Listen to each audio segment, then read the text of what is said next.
In this video, we're going to talk about radicals. The first thing we need to discuss is irrational numbers.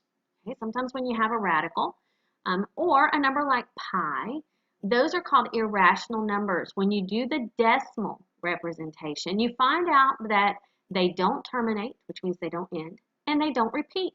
In other words, they go on and on forever without ending or repeating, and those are called irrational numbers.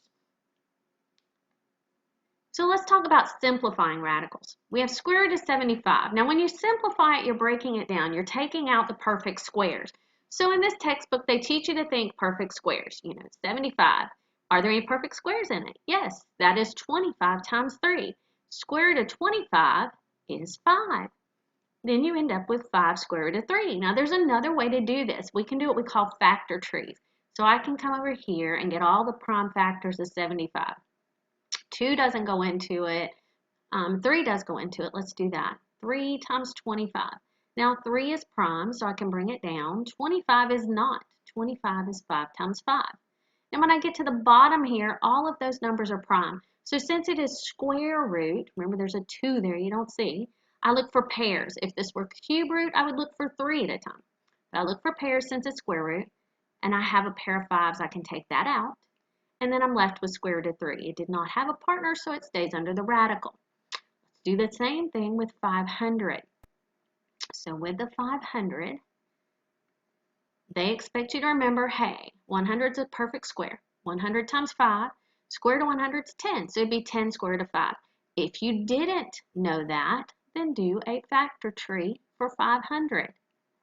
Okay, let's see. We can start with, let's go ahead and start with 5 because it's easier. We have 5 times 100. 100 is not prime, so we bring down the 5. Okay, 100 would be 2 times 50. Let's bring down the 5. Of course, there's more than one way to do this. Bring down the 2. 50 would be 2 times 25. 25 is not prime. We have to go one more time. Bring down your 5, your 2 2's. 25 is 5 times 5. Now it's square root, so we would be taking out pairs. We have a pair of 2's and a pair of 5's.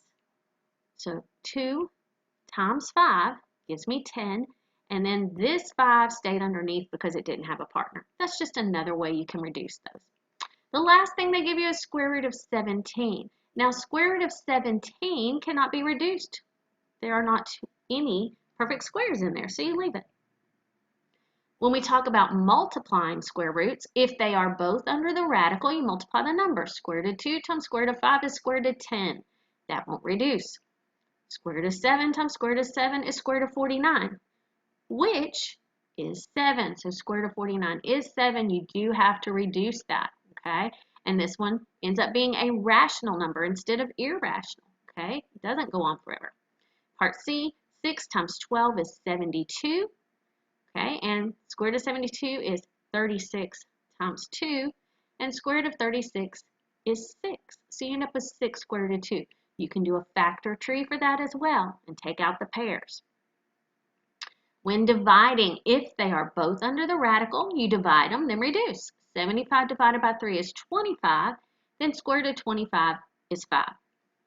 90 divided by 2 is 45. Now for square root of 45, if you want to do a factor tree for that, 5 goes into it, that would be 5 times 9. 9 is not prime, so bring your 5 down. 9 is 3 times 3. Then you take out the pairs. That is going to be 3 square root of 5. Or you could have just said, that's 9 times 5, square root of 9 is 3, so you get 3 square root of 5. Don't forget, most of your calculators have square root buttons now. You can also use those. They come in very handy.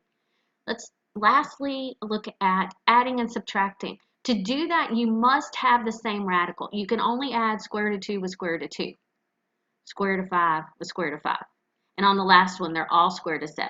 You cannot add them unless they are the same, okay?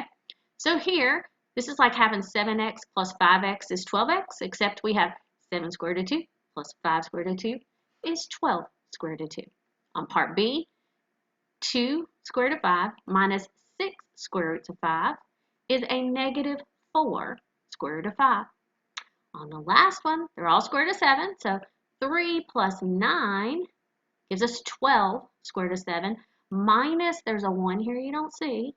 12 minus 1 would be 11 square root of 7.